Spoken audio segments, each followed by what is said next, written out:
I am gonna make some banana bread, just because we have the ripe. Actually, let me show you. They're very, very ripe.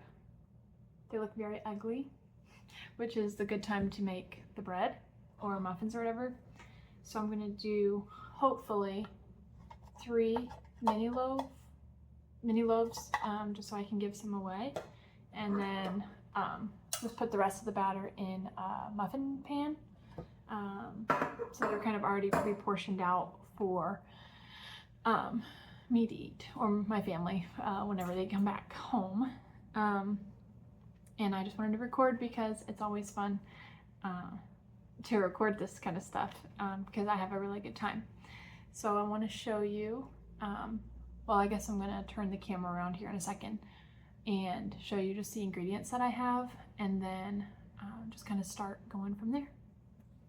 So I'm now recording from the top of the island here. There's all the ingredients that are needed. It's pretty basic, I guess. Got the banana, baking soda, vanilla, flour, sugar, eggs, salt, butter, and then the pans that you're going to be using. The recipe called for 350 degrees for about 42 to 45 minutes for the small loaves. And it'll probably be the same amount of time for the muffins, but we will see. This is probably going to be upside down, but hopefully I can edit it to make it right side up. But it's just going to be a stagnant camera angle of you guys just looking in the bowl. So hopefully that's exciting. But I'm going to start by cracking the eggs and mashing the bananas in. So it calls for 2 eggs. And I will be posting or commenting the recipe that I used at the bottom of this video so that you guys can use it yourself. Anytime I crack eggs, I rinse my hands immediately.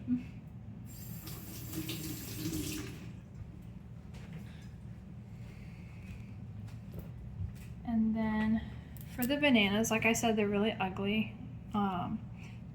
And this part can kind of be gross for some people. But let me move the bowl 1 second. Because no matter if I'm making banana bread or just eating them like normal, I peel it from the bottom just because usually it opens better. And you get the ugly bit. You can just take it off like kind of instantly. Ew. It does feel really gross, and I just put it on the table. But yeah, then you just peel the ugly bananas and put them in the bowl in whole.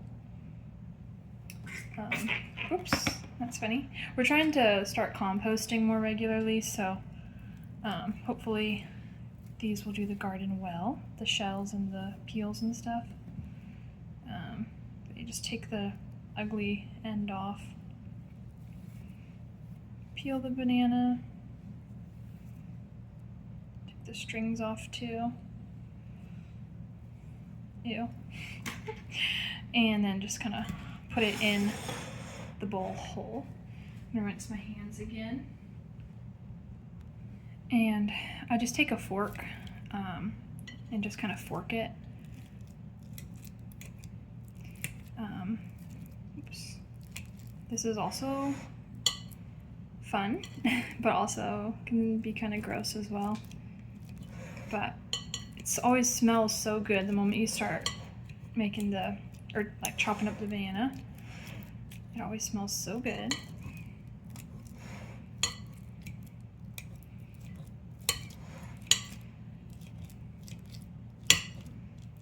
Oops.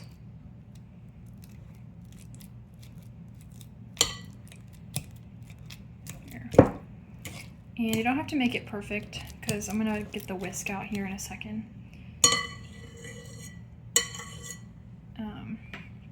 And I'm just gonna start whisking and kind of stabbing as well.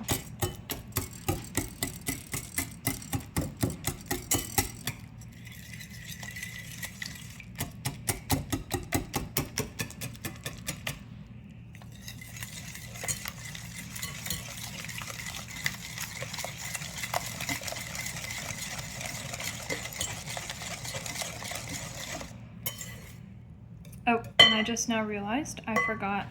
The recipe called for 3 bananas, but I only have 2.5. And I forgot to put the other half in there. So let me do that here now.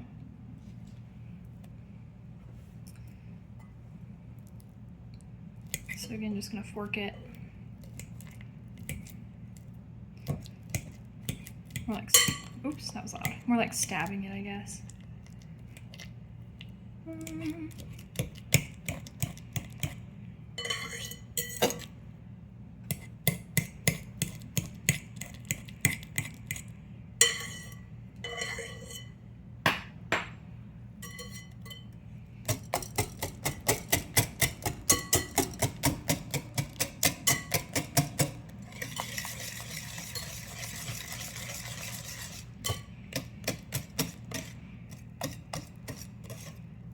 And I don't mind banana chunks, but if you do, obviously you can mash it smaller. But I think this is plenty fine. And you're gonna keep mixing the other ingredients in, so the banana's bound to get smaller anyway. But that's it for now. The next step is, the recipe calls for 1/2 cup of softened butter. So I just got this stick out of the fridge, and I'm gonna put it in the microwave for probably 45 seconds or so, and then add it to the wet mixture that we already have. So this is the butter after about 45 seconds in the microwave. So what I'm going to do, like I mentioned, is... Oh, that bowl is really hot. Oh my gosh, that hurted. That hurted. Okay. Let me get a small rubber scraper, because anytime I'm working with butter, I always like to get every drop. And I'm just in the background trying to get a hot pad because that bowl was really hot. So I'm just gonna dump it in and hopefully get every drop and not burn myself again.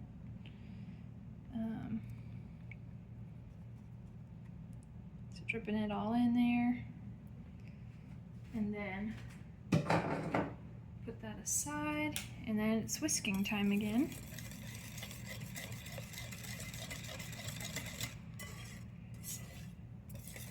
Now, obviously, like I said, the recipe called for that to be softened, but that was pretty much almost all melted.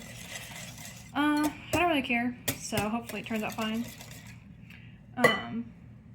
But the next step is to get the sugar and let's do the sugar, soda, salt, and vanilla. So 3/4 cup sugar. So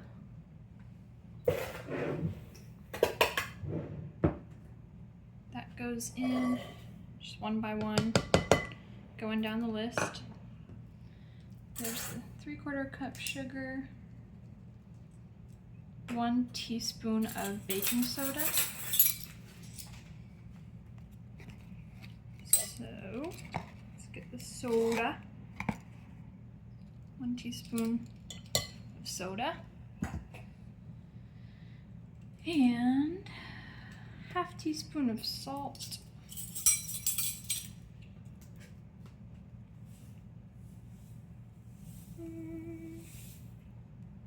Hello. Oh, that was a little much. Whatever, don't care. 1/2 teaspoon salt, and then 1/2 teaspoon of vanilla. I never measure vanilla, so we're just gonna and call that good. 1/2 teaspoon vanilla is done. Again, mixing this in. Especially with baking soda, I just like to mix it in like right when I put it in, just to make sure it's really thoroughly distributed, because I hate to have a recipe where I didn't stir in the dry ingredients completely and you can like taste the baking soda. That's the worst. So we're doing this so that you can't even tell the baking soda's in there.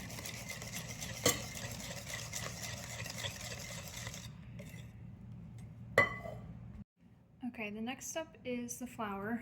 Instead of the whisk, I'm switching to a wooden spoon to start mixing in the rest of the ingredients. So like I said, it is 1.5 cups of flour. Whoops. And I never sift my flour because again, I just don't really care. And it's always turned out fine without sifting. So there's the 1.5 cups there.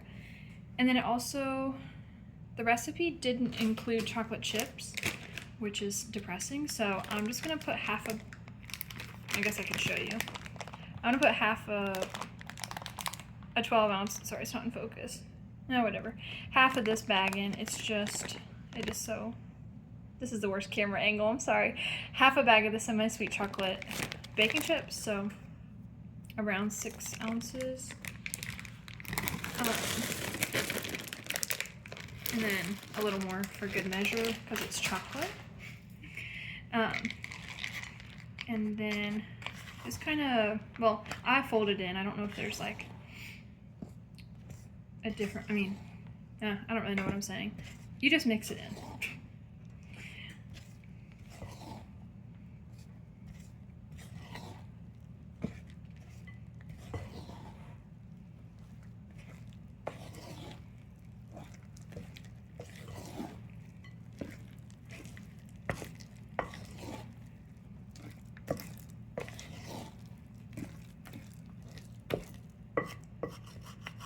I'm scraping down the sides for any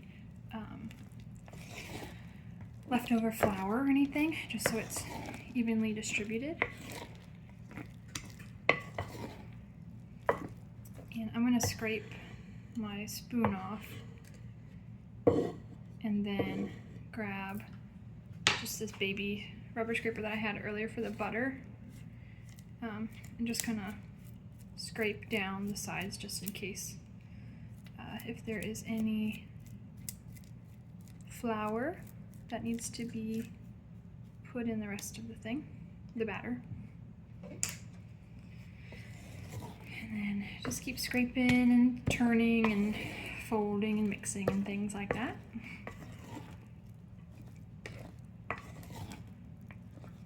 And that looks to be good enough for me. So, I have the oven preheating already. So what I'm gonna do is get the little loaf pans over under the camera here, and the muffin tins as well, just in case if there's any leftover batter that doesn't fit in the 3 loaf pans, and then we'll just start distributing it there. I am going to spray the pans with this coconut oil just to make sure that the batter doesn't stick, although I'm pretty sure it's still going to stick anyway, because it just kind of seems to always stick no matter what.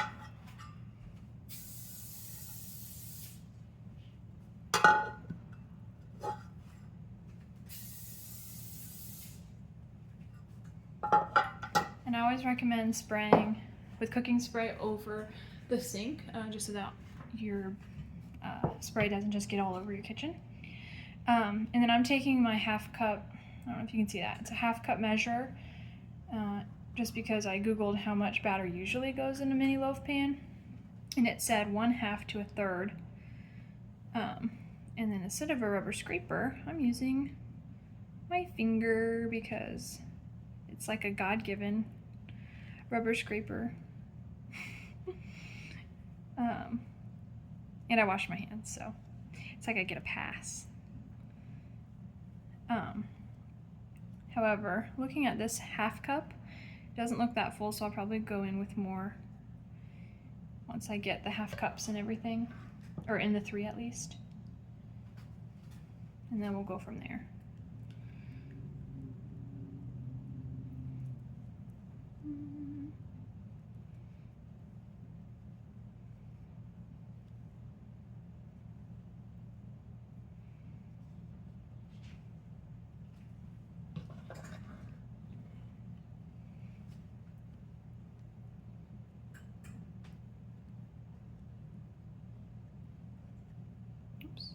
got that on the side a little bit. That's okay.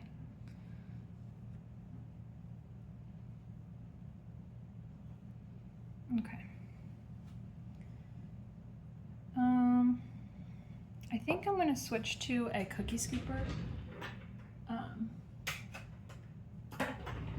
Just because they're fun and they sound cool. And they give like even distribution. So I know I'm putting like the exact same amount extra, like on top of the half a cup.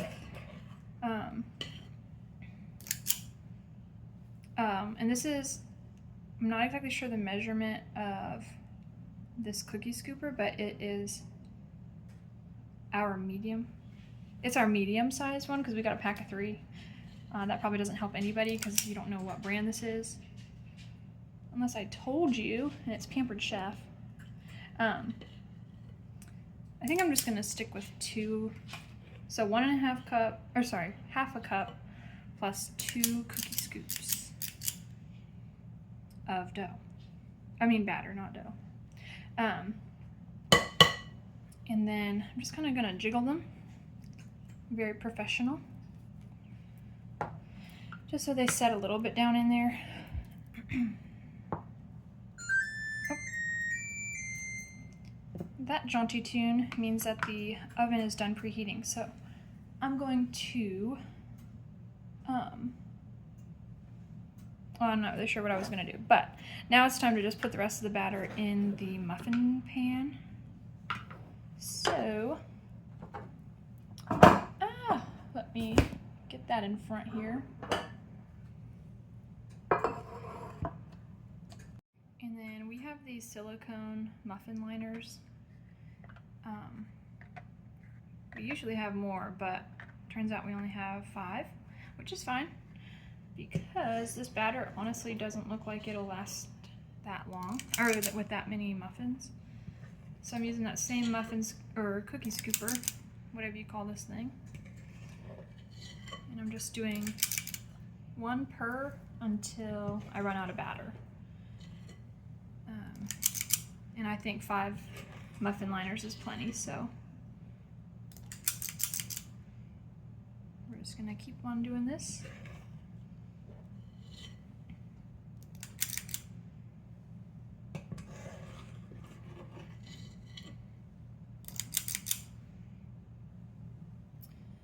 And my pan is getting to the end where like I can't actually scoop anymore, so I'm just gonna rubber scraper it down off camera here, and then just kind of spoon some more in as I get it scraped down. Okay, I just scraped down the bowl, and it's time to fill some more. And I hope that these don't overflow in the oven because these are looking a little full. But if they do, then we'll, I guess I don't know. It doesn't really matter if they do overflow. It just might not be as aesthetically pleasing. But I don't care about that. It eats the same. So I'm just gonna get one last little scrape here of the dough. I keep saying dough, and it's really not dough. It's just batter.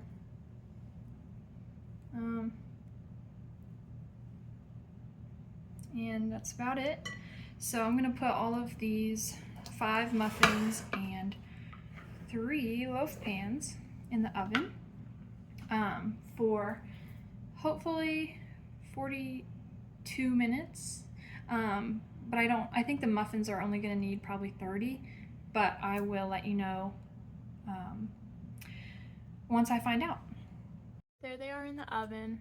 I just put the 3 muffin pans on, or loaf pans on the top, and then the muffins on the bottom. So I will check back in about 30 minutes and see where they're at. Here are the loaves after just 30 minutes. Very brown on the end, and I'm doing the toothpick test. Oh, you can't really see it in focus, but there's a little bit of batter on there, so I'll probably leave them for 5 more minutes or so. Yeah, the middle's still pretty doughy. But the muffins look absolutely beautiful. I'm toothpicking them. Yeah, very dry. Or not very dry, but not sticking. So, like I said, these babies will go back in for probably 5 more minutes. And then the muffins I will leave out to cool. So I'll check back with you guys in 5 minutes.